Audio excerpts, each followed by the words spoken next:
안녕하세요. 돈이 든 5분 이야기 돈노예 김준영입니다. 고난과 역경이 없는 사람은 없죠.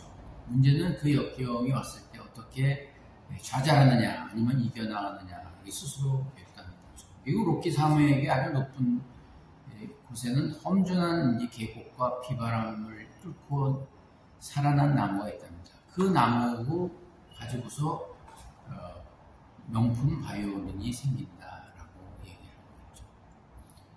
바로 별을 보려면 어둠이 필요하고 무서운 폭풍이야말로 유능한 선장을 만드는 것입니다.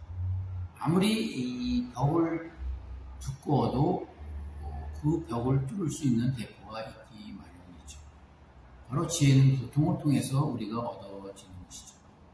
그래서 이 아일랜드의 극작가인 오스트 와일드는 살면 두 가지 비유가 있다고 하는데요. 첫 번째는 내가 원하는 것을 갖지 못하는 것이고, 두 번째는 내가 원하는 것을 갖는 것이다.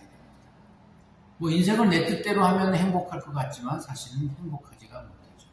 바로 그래서 위대한 일의 요소는 배우는 것, 돈 버는 것, 남에게 도움이 되는 일, 이런 세 가지가 균형을 이루어져야 된다고 보고 있습니다. 우리가 만일 도넛을 봤을 때 이제 낙관주의자는 도넛에 맛있는 걸 생각하지만 또 비관론자는 도넛이 중간에 비어있는 공간을 보고 되는 것이죠.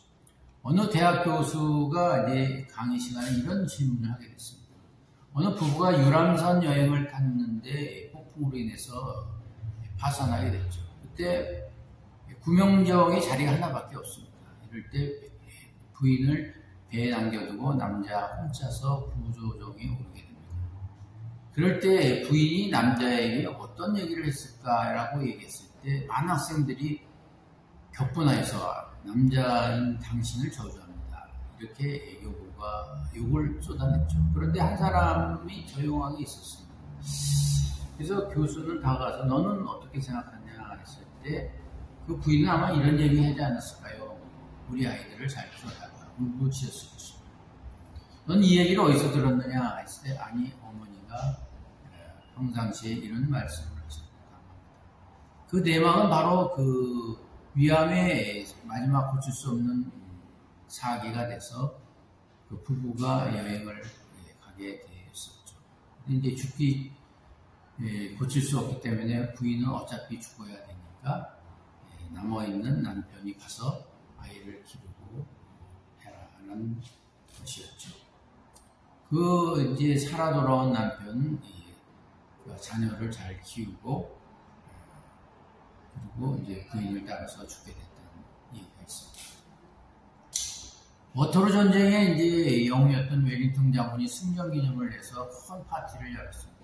그래서 그 아주 그 자랑을 했죠. 보석에 접힌 지갑을 보면서 이것을 자랑을 했는데 잠깐 눈을 한눈판 사이에 없어졌던 것입니다. 그래서 웰링턴은 문을 닫아라. 여기 있는 사람들이 가져갔을 것이다. 한번 검사해라 이렇게 얘기했습니다. 그래서 모든 사람들은 주머니에 있는 것을 다 내놨는데 한 늙은 상사가 거부하고 나가는 것입니다. 많은 사람들은 저 사람이 범인이다 이렇게 생각한 거죠. 그런데 1년 후에 다시 파티를 열었는데 그 웰링턴 장군이 지난번에 입었던 옷의 속주머니에 잊어먹었다고 하는 보석 지갑을 발견하고 깜짝 놀랐습니다. 그래서 그 상사를 찾아가서 너무 미안하다 이렇게 얘기를 했습니다. 당신은 왜 검사를 거부했을 때 제 주머니에는 조그만 몇 개의 빵이 있었는데 제 아내와 가족들에게 굶어 죽어오고 있기 때문에 가져가서 창피해서 그냥 가져갔습니다. 라고 얘기를 했습니다. 정약용 선생은 18년 유배 생활 동안에 자식에게 남겨줄 것이 없죠. 단지 유서로서 쓴 것이 두 가지가 있는데 하나는 시비에 관한 옳은 시비 그리고 둘째는 이롭고 해로움의 기준이죠.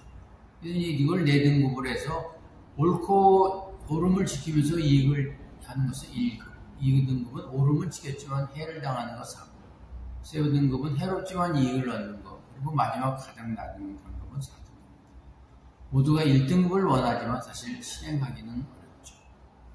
공자는 노노미정편에서 이렇게 얘기합니다. 제사 지내지 않아야 알 귀신에게 제사를 지내고 하는 것은 아첨이고, 옳은 일을 해야 되는 걸 알면서도 실행하지 않는 것은 용기가 없는 사람입니다. 바로 우리는 100년처럼 살 것처럼 일하고 내일 죽을 것처럼 우리 성찰하는 그런 삶이 되었습니다. 감사합니다.